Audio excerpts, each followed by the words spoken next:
10 to 6, top of the Pordoi. We're 2,200 meters above sea level. It's a little nippy. Wish us.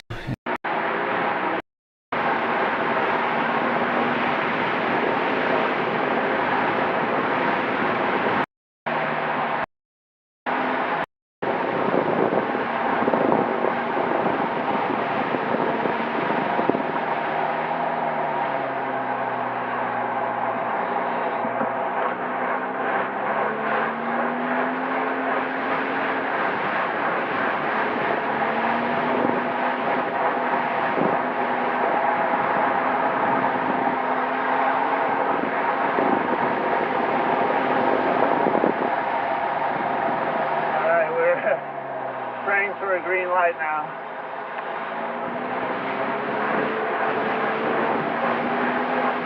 Slow, make sure no one's decent. Decent. Another one for the books.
In Dune Part 1, Duncan Idaho died saving Paul Atreides.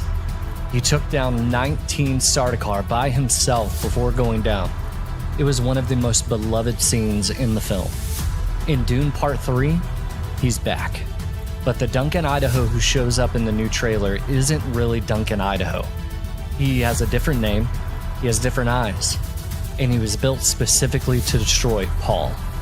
This is hate. Let me explain. To understand what's happening, you need to know about a faction called the Tleilaxu.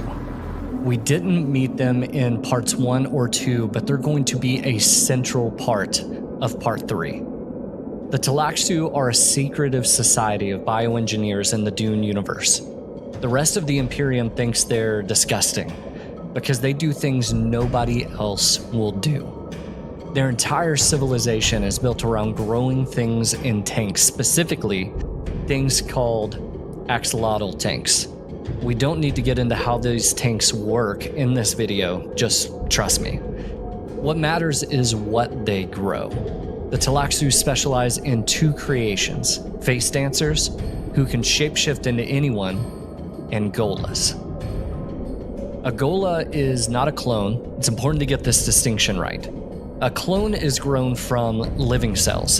A Ghola is grown from the cells of someone who has already died. The Tleilaxu take cells from corpse, regrow the body in their tanks, and produce a person who looks exactly like the deceased, but has none of their memories. A Ghola is a blank slate. Same body, no soul. The Tleilaxu can then condition that blank slate however they want. Implant skills, train them in specific disciplines, even give them mental abilities the original never had. Which brings us to hate. After Duncan died on Arrakis, somehow, and the book is deliberately vague about how, the Tleilaxu got their hands on his body. They grew him in a tank, they gave him all the swordsmanship of the original Duncan Idaho, and they did something extra. They trained him as a Mentat. Mentats are humans who function like computers. In the Dune universe, after the Butlerian Jihad, computers were banned. So humans who can do what computers do become enormously valuable. Duncan was a great fighter. Hate is a great fighter and a Mentat. He's not just Duncan rebuilt, he's Duncan upgraded. The Tlaxu named him Hate. In the book, it's spelled Hayt, but it's pronounced like hate, and that's deliberate. Now, here's where it gets dark. Hate isn't a kindness to Paul. He's a weapon. The Tlaxu are a part of a conspiracy to bring Paul Atreides down. They're working with the Bene Gesserit, the Spacing Guild, and Princess Aurelian, and their contribution to this plan is hate. The plan is psychological. They give Paul this gift, the perfect recreation of his dead best friend, knowing he won't be able to refuse, knowing he'll keep hate close, knowing every time Paul looks at this person, he'll be reminded of everything he's lost. Every time hate acts slightly off or slightly wrong or slightly just not Duncan, it will chip away at Paul's mind. And that's the surface level plan. The deeper plan involves a hidden trigger inside of Hate's conditioning that we'll save for when the movie comes out. The most heartbreaking part of all this, Paul knows. Paul is prescient. He can see the future. He knows Hate is a trap. He knows the Tlaxu are trying to destabilize him, and he accepts the gift anyway, because he misses his friend that much. This is the kind of choice that defines Dune Messiah as a story. It's not about good versus evil. It's about a man who can see every consequence of every decision and still makes the human choice, the wrong choice, because the alternative is too painful to live with. When part 3 drops, watch how Villeneuve handles the relationship between Paul and Hate. The book treats it as one long, slow tragedy. Every conversation is loaded. Every moment Paul looks at this man and doesn't see his friend is a small wound. Jason Momoa is back in the role with those silver, almost white eyes that signal Legola in the Dune universe. Based on the trailer footage, the visual design alone is going to be unsettling. Hate is one of the most thematically loaded characters that Frank Herbert ever wrote. He's a meditation on grief, identity, the cost of trying to recover what's been lost. If Villeneuve gets him right, he's going to be the emotional core of part 3. So that's Hate. If you want a full breakdown of the Dune Part 3 trailer, check out my channel. I've got a longer video covering every reference.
This is Martin Telesforo, and he's about to get banned after just his third Rubik's Cube competition ever.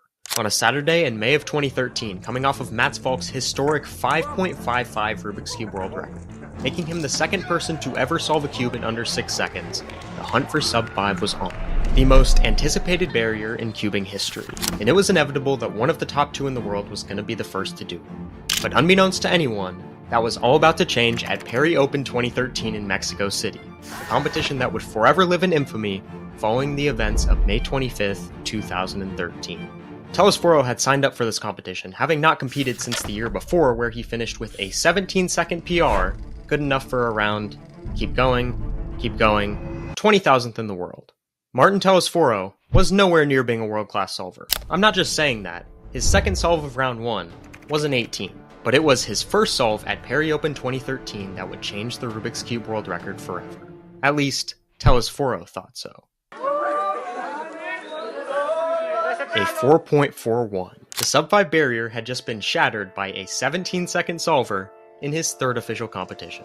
At first, it was pandemonium. No one could believe their eyes. The timer said 441, and for all anyone knew, this was 100% real. Even the delegate announced it as an official world record.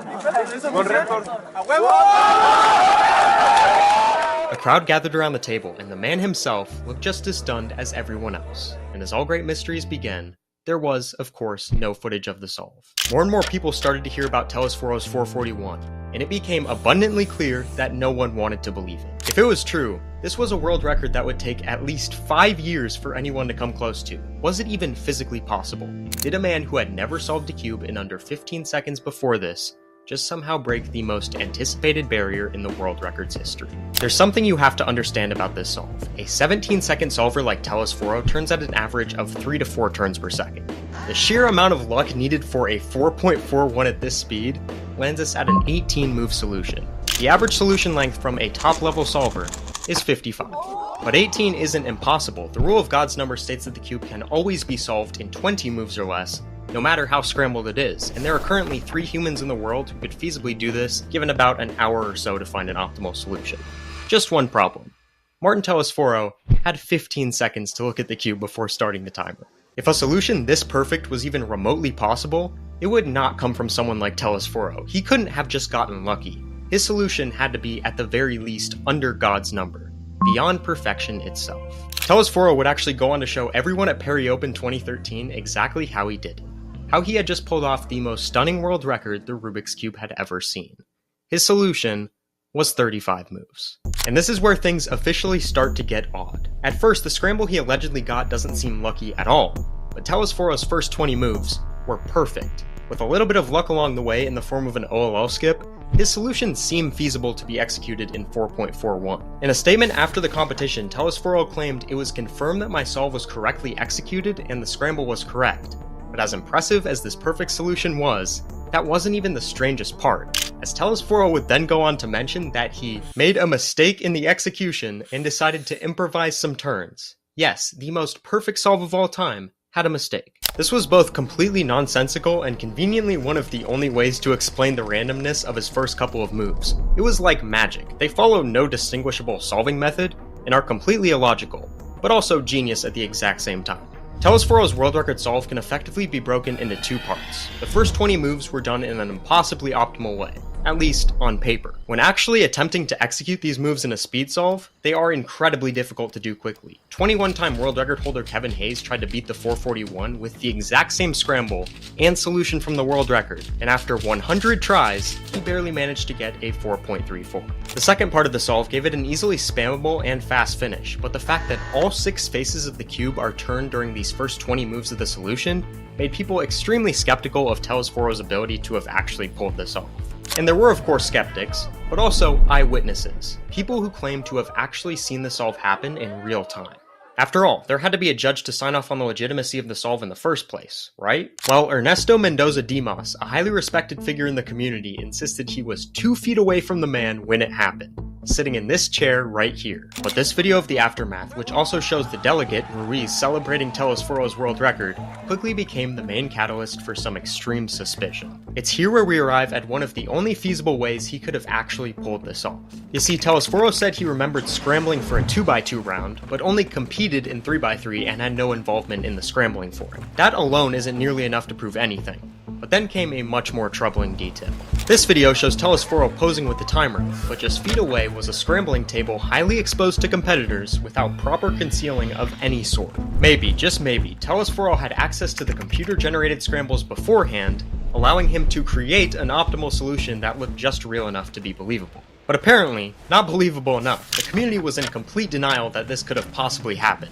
It had to be fake, or the result of a timer malfunction, displaying the time as a 4.41 when in reality it was much slower. 121-time world record holder Felix Zemdeg simply put it bluntly that having a world record holder whose second best time is 15 seconds would seriously undermine the credibility of the WCA. The community was divided. There were plenty of people who believed Telesforo's world record was simply a result of insane luck, but a 4.41 world record was daunting either way. It would take years for anyone to ever come close. Telesforo remained unwavering in his claim to the world record, and when confronted by the World Cube Association 6 days after the record, Telesforo confirmed his 35-move solution. This left the WCA in a difficult position because they didn't actually have any evidence to prove that the solve didn't happen, only shaky evidence that it did. Telesforo repeatedly argued that they were simply looking for a reason to invalidate his world record without actually considering the full story. It had been 13 days since the competition, and the WCA had to make a decision. All evidence pointed to the fact that Telesforo's solve was possible, incredibly unlikely by all means, but possible. He continued to stand firm, and no one who competed at Paris Open 2013, not a single person, ever came forward about this world record being blatantly fake. But finally, on June 7th, 2013, an official decision was made about the incident at Paris Open 2013. After examining both Telesforo's miracle solution and the situation as a whole, the World Cube Association determined that his solve was simply too perfect. Either he had the scramble sequences before the round, or he used a software device during the round. Reinforcing the strangeness of his solution, it wasn't reminiscent of any solving method and lacked a logical flow. Telesforo's solution was so perfect that it made no sense at all. The WCA ended up disqualifying not only the 4.41, but every single result from the competition as a whole. Though there were multiple people at the competition who confirmed the world record and claimed to have seen it happen, the WCA still decided to disqualify the result. The Paris Open 2013 incident case ended with Telesforo receiving a 2-year ban due to dishonesty of the competitor and attempted exploitation of the WCA. Martin Telesforo seemingly disappeared from the community and has not competed since. He quickly became a legend in the South American cubing community, and the situation as a whole came to be known as El Feo, or The Ugly, a day that changed the history of the Rubik's Cube world record forever, and then was completely erased just days later. On the extremely slim chance Telesforo did somehow pull off this solve, and has been telling the truth the whole time, this might just be the craziest miracle in cubing history. And if the ruling was correct, and he did fake the solve, imagine if his solution was just a little bit more believable. Getting lucky is not a crime. A perfect solution that was just a little too perfect. It would also be perfect if you took a half second to press the white button right there below the video. Yeah, that one right there. That would fulfill my hopes and dreams, so please do that. And anyway, besides that, that's about... You really thought I was going to let you escape without letting you know that you are slower than a 6-year-old.